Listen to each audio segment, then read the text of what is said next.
Coach, thank you very much for your time and congratulations on a very convincing 6-0 win. Can we have your assessment of the game, please? Thank you very much. Yes. Well, I would say it looks to be a good game because we have scored goals, but I think there are a number of things that I think we did not do well. As a team, with the kind of preparation that we are facing, we shouldn't be playing, more especially when we play against a weaker opponent, because it also weakens us. We shouldn't be playing and forget our principles, our basics, our agreements in relation to the strength of the... Yes, it affects them, but we need to grow mentally and do exactly how we're supposed to do. You look at the first half, we lost a number of goals and we're not playing with purpose because we didn't get that much pressure.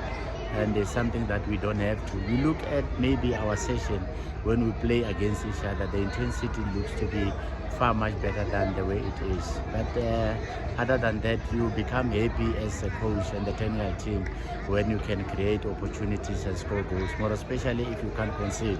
So it gives you that belief that you can be able to do much better and you can win games.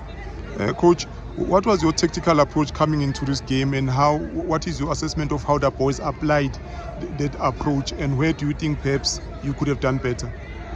Tactically, we want to build up from the back so that we can get spaces wherever, either in the middle or behind. But you look at them, they started on a low block, they reinforced their defense, and we were hurrying in terms of going forward.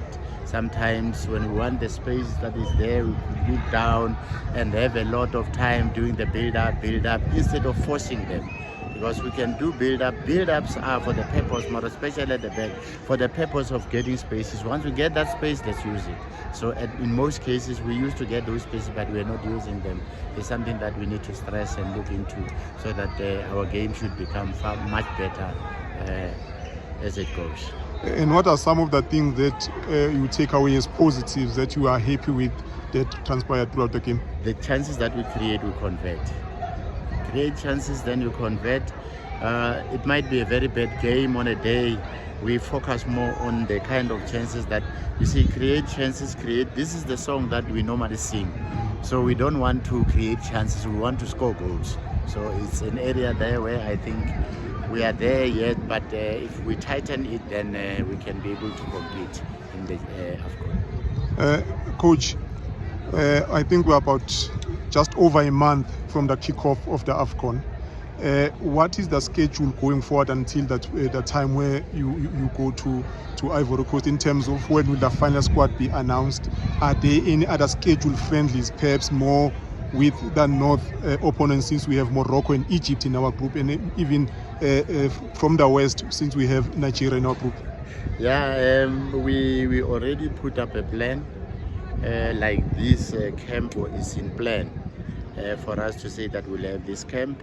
We'll also have a camp before we go into the final camp that will lead to Ivory Coast, which means the tournament starts on the 26th, and according to our plan, we'll want to gather the players around the 15th of April, have a number of days, 5 to 6 days here at home, finalize everything, then go into Ivory Coast, have extra 7 days, +3, because the tournament is starting on the 30th. So I think we shall have a bit of enough time for us to prepare for the tournament. Coach, but in terms of the final squad, when can we expect an announcement? And are there any other friendlies that you scheduled? That could be something that can, our players are playing in the PSL. That's another challenge. So you also need to, and the tournament is played out of the FIFA calendar. So you need to manage the teams and make sure that you give them and then they give you.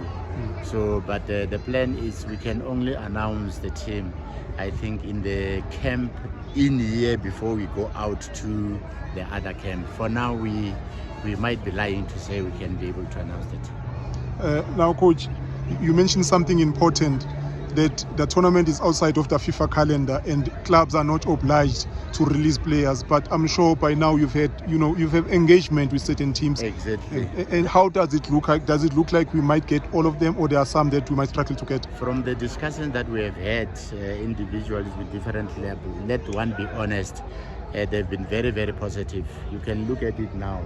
We have got players from Supersport, all of them. We've got players from Sundowns. We have got Fundo from Kaizer Chiefs and the rest of the other players. We have got players from Stellenbosch and Foshness, Cape Town City. And these are the teams that we have gone in to have a meeting with them, shared with them, requested with them. So we still believe we'll be able to get the same when we need their call towards the tournament. And last one, coach, this camp only local-based players. And when the preliminary scout came out, there was, some people were thinking the overseas-based players are excluded. What is the situation with the likes of Chandra Campbell and others? Yeah, thank you very much on that. Yeah, people need to know. We have been having very good engagement with the team for Chandra. Even Chandra was here in the first camp when we started building up the team. When we went to Lesotho, because he was just playing that side, we said no, because it was a friendly game. Let's allow him to gel in this team, and then we'll get him when we go for COSAFA. Indeed, we got him, and even now, the senior team manager is engaging with the team. From our agreement, we have Chandra, we have Flesher in the team to AFCON. Coach, thank you very much for your time. See you on Tuesday. No, thank you so much.